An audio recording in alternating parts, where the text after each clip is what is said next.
Good afternoon from a wet and raining UK. Hello to all the new subscribers. I am so lucky to have you. You're very welcome. It's wonderful. And to my old subscribers as well. Hello. I need to give a massive shout out to Murky Meg. She's a very dear friend of mine, and she knew that I was starting this channel and she offered to give me a shout out. Well, the amount of subs I've had through Murky is unbelievable. It's blown me away. So Murky Meg, thank you so much. She is a very dear friend and she's got the kindest heart in the world. So thank you very much for that shout out. I really, really appreciate it.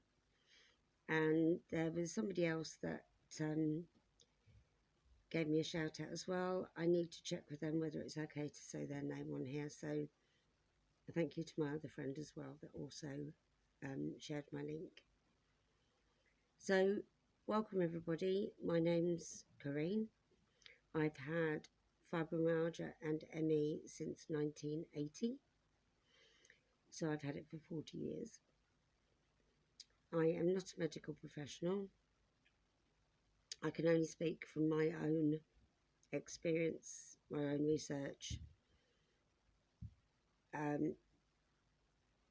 That's what I am only speaking from my own personal point of view. So I asked, did everybody want me to carry on with symptoms or from the last video, or did you want me to go on to getting a diagnosis?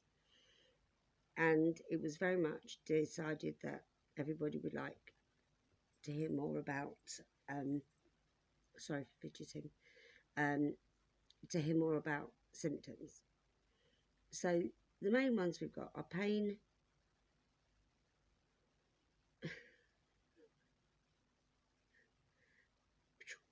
brain went completely blank. Oh. Pain, fatigue, muscle stiffness, insomnia, fibro fog, IBS.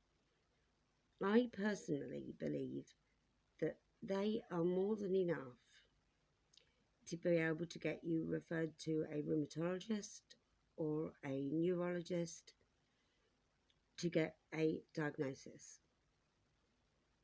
Again, this is my own personal thoughts. You may disagree with me, in which case let me know in the comments, because we can agree to disagree. That's absolutely fine. I think that the more symptoms you go to the doctors with, thinking you have fibromyalgia, the more complicated it's going to be, if that makes sense. So if you went along to see your GP, for example, and you ran off 20 symptoms that you're having at the moment, how is the doctor going to compute 20 different things going on? Whereas if you go to the doctors, and I highly, highly recommend you don't ever tell your doctor what you think you've got. If you want to, that's fine. Personally, I don't recommend it. I think if you go saying you're in widespread pain, say the places that you especially get it, that you've got severe fatigue. You're not just a bit tired, you have severe fatigue. You wake up tired. You have real muscle stiffness. You have fibro fog, and you have IBS. I think those symptoms are enough for your doctor to think, I wonder if that's fibromyalgia. Do you see where I'm coming from? I can list more symptoms, but I just went onto the NSH website to see if I'd missed anything from the symptoms. You know, I don't need to Google them because I've got them. But I went on to see if there was anything in particular I was missing. And no, those ones that I've just told you are the main symptoms that the NHS recognise as being fibromyalgia and or CFS. So let me know what you think, because I think that's enough. It's hard to diagnose fibromyalgia, one, because there are so many symptoms, and two, because you can't see it. You can go in looking as fit as a flea, and you know, doctors don't understand that it's all in here, it's all inside, that it's all going on and hurting. Or headaches is the one thing I think I missed from there, but I don't think it's personally, I don't think it's something that would necessarily indicate fibromyalgia. Maybe depression, if you are suffering, sorry, hang on, sorry, I've got a really dry mouth, sorry. If you do have depression, definitely add that to the list, because it is one, you know, one of the symptoms, big symptoms. But I wouldn't, personally, if you're trying to get a diagnosis, I wouldn't go in with more than that, with more than the, so we've got 1, 2, 3, 4, 5, 6, 7 symptoms. I personally think that's plenty to go in and see your doctor about. Now, in the UK, what happens is your doctor will either, your GP can diagnose you with fibro, and or you get referred to a rheumatologist. I personally saw a rheumatologist in 2014, basically because my doctors didn't believe my diagnosis. Nice, huh? Yeah. So they wanted me to go and see a rheumatologist. So I went to see a rheumatologist, and he did the trigger/tender point test. I don't know if they still do it or not. It's when they lay you down on the couch and then they press certain places on your back. And I didn't know where he was pressing or what it meant at the time, but all I know was at certain points I shot through the ceiling with pain. And he kept apologising every time he pressed the spot that made me shoot through the roof. He kept apologising. And then he sat me down, and the rheumatologist sat me down, and his words were, "Have you heard of something called fibromyalgia?" And I said, "Yes, I have." I didn't say I've already been diagnosed with it. I just said, "Yes, I have." He said, "Without a shadow of a doubt, you have fibromyalgia and you have chronic fatigue syndrome. Here's the leaflet. There's the door. That's it. That's your diagnosis. That's it." And it means nothing in the UK. I'm only smiling because it's so ridiculous. You're being told, yes, you have got this, and you get given a leaflet. You have an incurable condition that causes an incredible amount of pain and suffering and destroys relationships and friendships, because you can't go to things you want to go to. You have to let people down.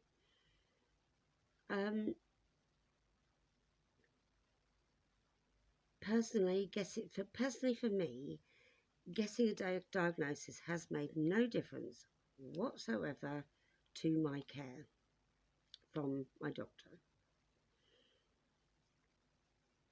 They've made it obvious they don't believe in fibromyalgia. I do have certain medications that I take that keep me out of bed and moving around, albeit at a fairly small snail's pace.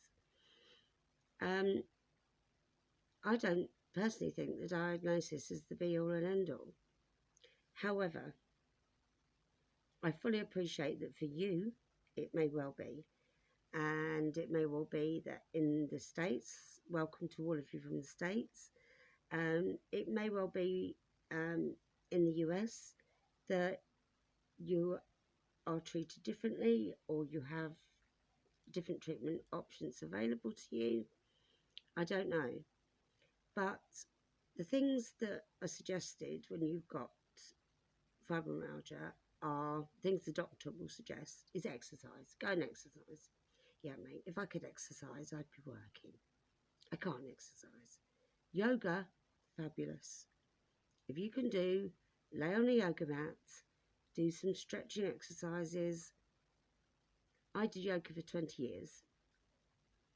Again, I'm not an expert, but I did it for 20 years.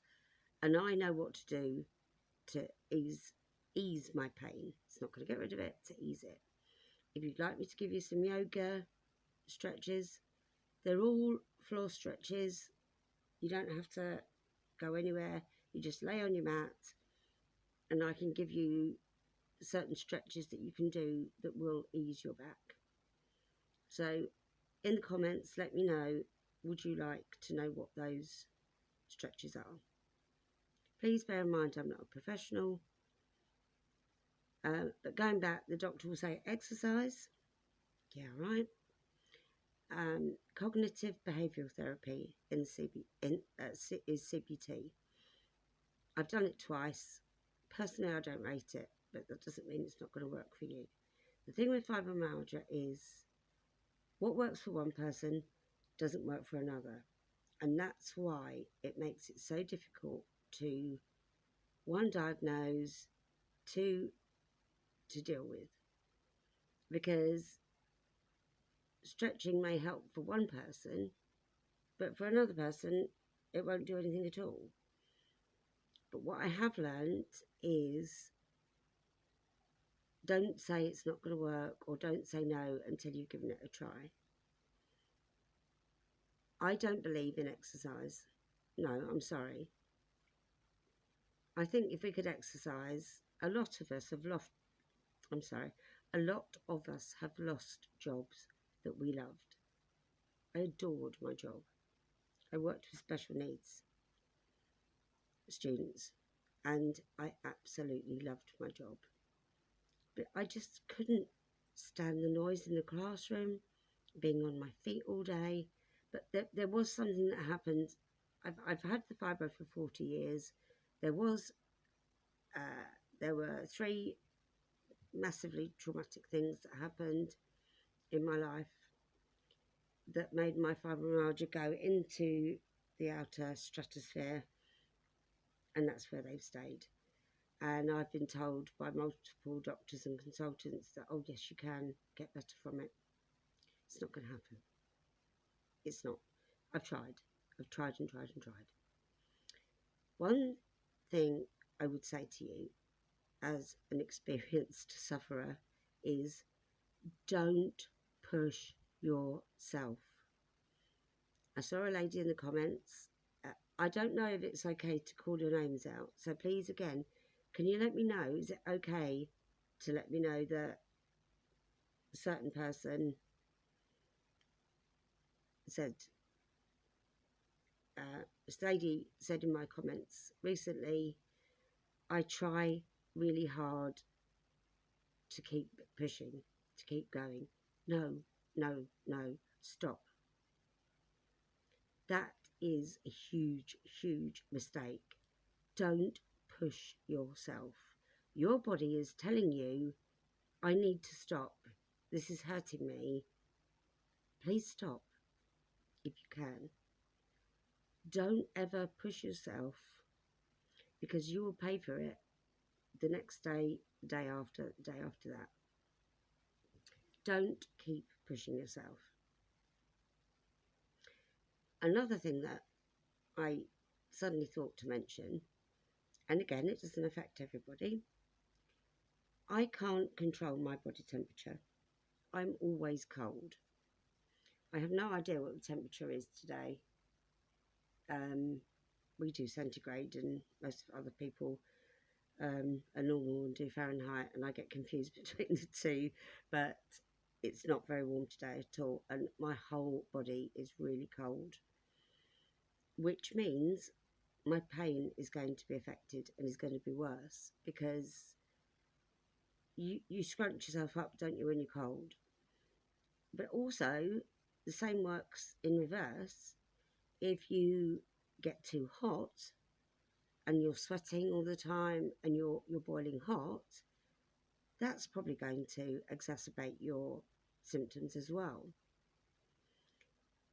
Again, there's nothing we can do about it. So changes in the weather, I would put myself out here and say, changes in the weather affect your symptoms. I strongly believe that, and it definitely happens with me. When we do have a summer in the UK, I feel so much better for being in the sun, for seeing the sun, for being outside. I'm a sun worshipper. I adore the sun, and it really helps lower my pain. So, you know, as I've got to keep saying, what works with one person will not work with another. But don't say no until you've given it a try. You know, do a bit of stretching. Don't just do it once and say it doesn't work. Do a bit of stretching every other day, for instance, say for 5 days. See if you think it's helping. If you think it's helping, continue. If you think it's making you worse, stop. Don't do it.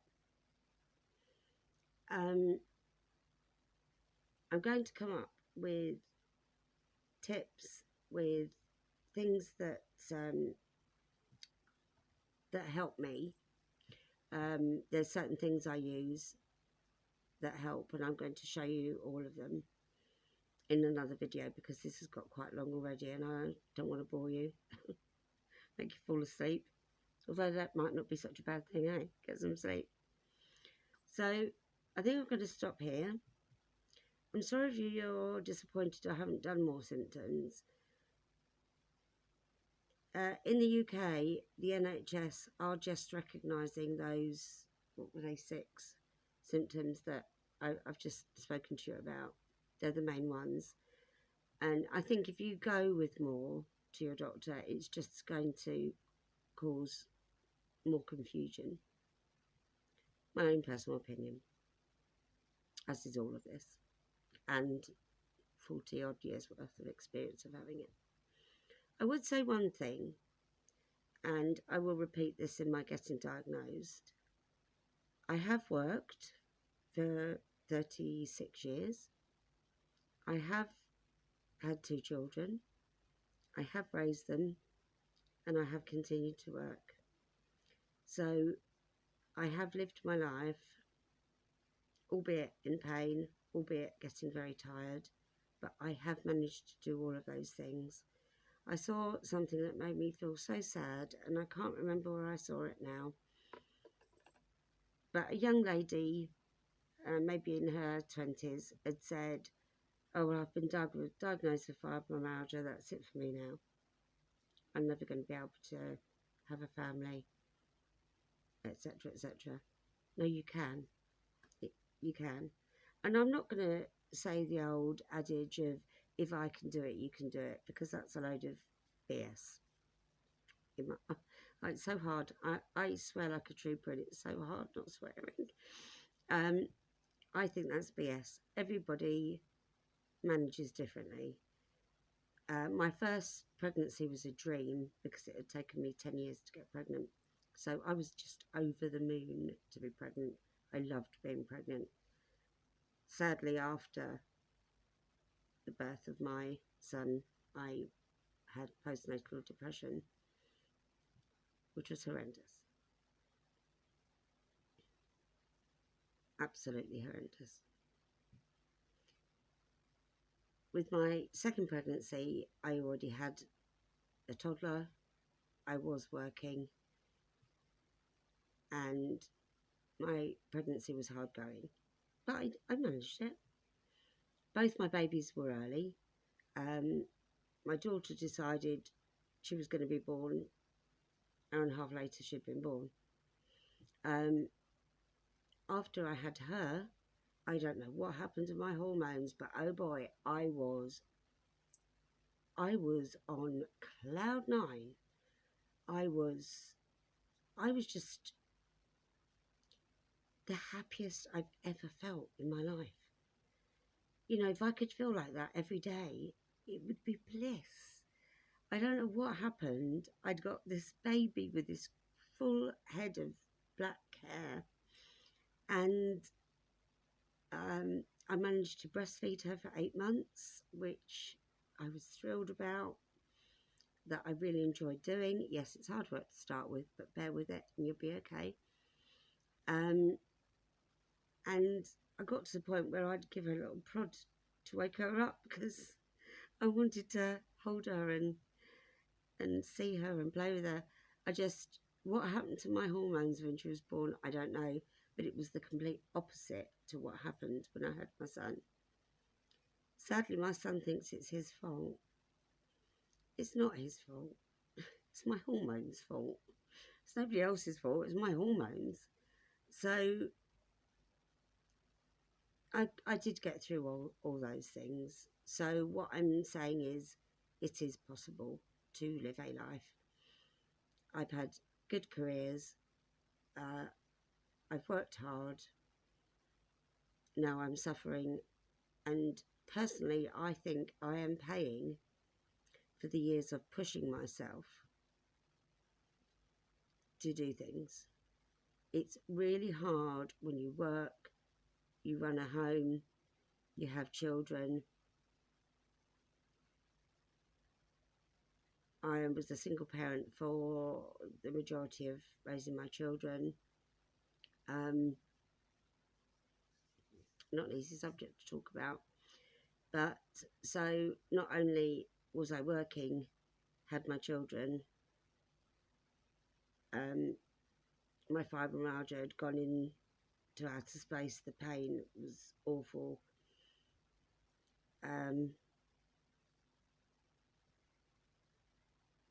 But you know, it's doable. But the main point I really wanted to say is, please don't push yourselves. If your body is telling you no, it's telling you no for a reason. It's different if you're pushing yourself to say you want to go to a friend's wedding.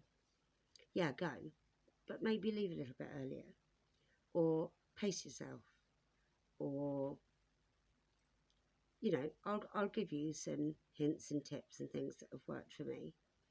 But do not push yourselves. It's what makes you worse, what makes your symptoms worse. So that's what I would say. Okay, I've gone on for long enough. My next video is going to be getting a diagnosis, just talking about getting a diagnosis. I hope what I've said has resonated with some of you. Please leave me some comments, because without your comments, I don't know how to go forwards. So please do chat to each other in the comments. That's what our community, our Fibro Warrior community, is going to be all about, is chatting in the comments. I'm going to find a way to go live. The only reason I can't go live is because I'm working on a tablet, not a laptop. So once I can sort out a laptop, I'll be able to go live, and then we'll be able to chat to each other. And I'm really excited about doing that, because you guys can all get involved with that if you want to. If you don't want to, again, that's fine. If there's any questions you'd like me to answer, please do put them in the comments. I'll do my best. Again, disclaimer, I am not a medical professional, but I get it. I know how you feel. It's awful. wanted to say another swear word, but I stopped myself. Take care of yourselves. You know the drill now. Be kind to yourselves. So in other words, use that as don't push yourselves. Maybe that's what I need to change. Be kind to yourselves to don't push yourselves. Just please don't do it. So thanks for being with me. Thank you again to all my new subs. I'm so thrilled to have you here. It's a very warm welcome. Again, shout out to Maggie Meg. You're awesome. Thank you so much. And I hope you all have a good day, night, evening, wherever you are in the world. Take care of yourselves. Don't push yourselves. Be kind to yourselves. God bless and take care. Bye for now.